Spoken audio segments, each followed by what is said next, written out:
অসম কৃষি বিশ্ববিদ্যালয়ৰ অন্তৰ্গত লখিমপুৰ পশু চিকিৎসা বিজ্ঞান মহাবিদ্যালয় আৰু গ্ৰামীণ বিকাশ ট্ৰাষ্টৰ উদ্যোগত আৰু HDFC বেংকৰ অনুদানত লখিমপুৰ পশু চিকিৎসা বিজ্ঞান মহাবিদ্যালয়ত মাজুলী জিলাৰ 20 জন কৃষকক বৈজ্ঞানিক পদ্ধতিত পশুপালন আৰু খেতিৰ ওপৰত প্ৰশিক্ষণ আগবঢ়োৱা হয়। সমল ব্যক্তি হিচাপে উপস্থিত থাকে লখিমপুৰ পশু চিকিৎসা বিজ্ঞান মহাবিদ্যালয়ৰ সহযোগী আৰু সহকাৰী অধ্যাপকসকল। প্ৰশিক্ষণত পশুপালনৰ ঘৰ নিৰ্মাণৰ বৈজ্ঞানিক পদ্ধতি, উন্নত জাত নিৰ্বাচন, টিকাকৰণ, পুষ্টিকৰ খাদ্য, জৈৱ সুৰক্ষা, বেক্টেৰিয়া আৰু ভাইৰাছজনিত ৰোগৰ লক্ষণ আৰু চিনাক্তকৰণ, পশুপালনৰ বীমা আৰু চৰকাৰী আঁচনিৰ ওপৰত অৱগত কৰা হয়।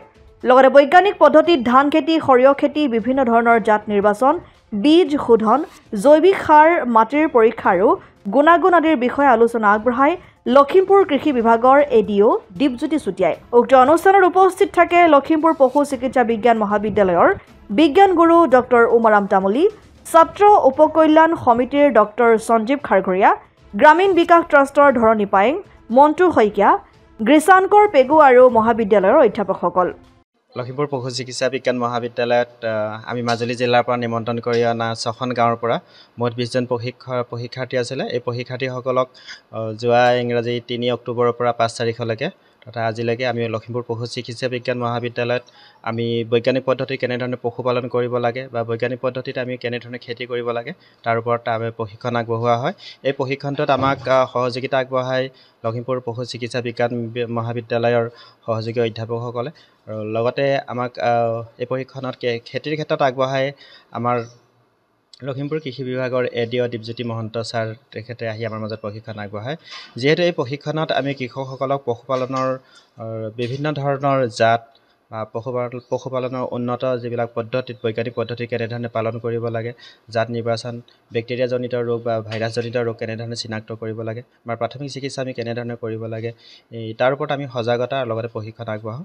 আৰু ইয়াৰ লগতে খেতিৰ ক্ষেত্ৰত আমি খেতিৰ যিবিলাক আধুনিক পদ্ধতি বা আধুনিক পদ্ধতিৰ যিবিলাক জাত আছে বা সাৰ প্ৰয়োগ বা জৈৱিক সাৰৰ যিটো প্ৰচলন, জৈৱিক সাৰ বা উন্নত ধৰণৰ জাত, বিভিন্ন ধৰণৰ বেমাৰ নিয়ন্ত্ৰণ, বতৰৰ লগত সংগতি ৰাখি কেনেধৰণৰ খেতি কৰিব লাগে তাৰ ওপৰত প্ৰশিক্ষণ আগবঢ়োৱা হয়।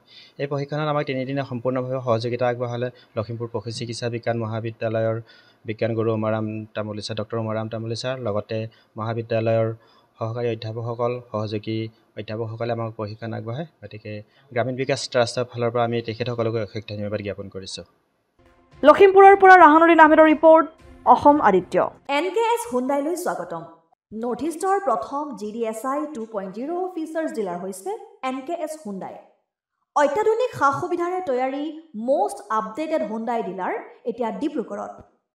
আমাৰ NKS হুণ্ডাই ডিলাৰত open sales consulted room, customer ৰুমৰ লগতে পুৰণি গাড়ীৰ এক্সচেঞ্জ ফেচিলিটিও ৰখা হৈছে। ইয়াত চেলছৰ লগতে ছাৰ্ভিচ ছেক্টৰৰ সুন্দৰ সুবিধা আছে। প্ৰয়োজনীয় সকলো এডভান্স টুলছ, হুইল বেলেন্সিং, এলাইনমেণ্টৰ অত্যাধুনিক machine, post hydraulic lift, fully ট্ৰেইনমেণ্ট পাৱাৰৰ লগতে nitrogen gas filling facility, fully automatic car ৱাছৰ ফেচিলিটিও আছে।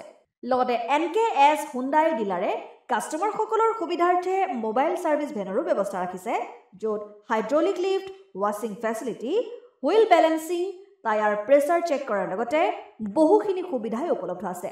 NKS হুণ্ডাইলৈ আহক আৰু সুবিধাসমূহ গ্ৰহণ কৰক।